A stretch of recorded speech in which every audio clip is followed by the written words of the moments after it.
Салам достор. Карантин баарыбыз деле кыйнады окшойт. Мен дагы кайрылуумду офистен эмес, үйдөн жасап жаткан убагым.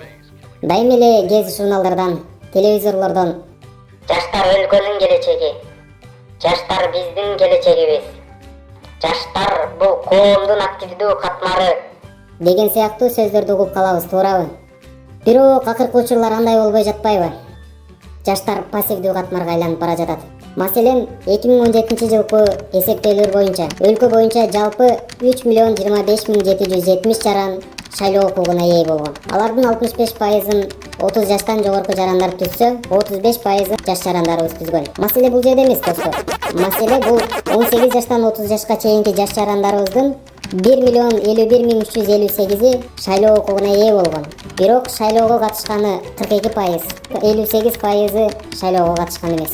А силер шайлоого бардыңар беле? Ой пикир жазып коюңуздар.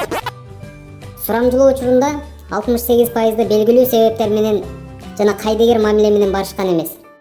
Калган 42%-ды түзгөн жаштар шайлоого барууну негизги жарандык милдет экенин жана өз тандоосу бар экенин айтышкан.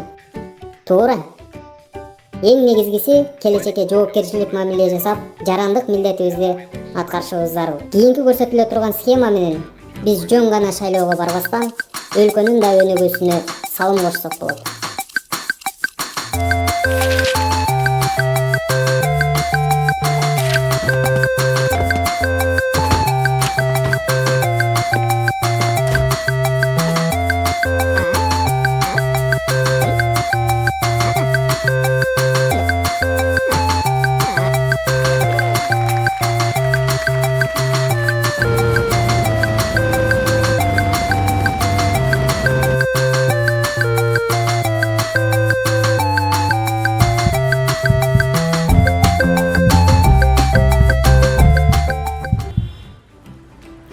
Мына достор, роликте көрсөтүлгөндөй ар бирибиздин добушубуз чоң мааниге ээ.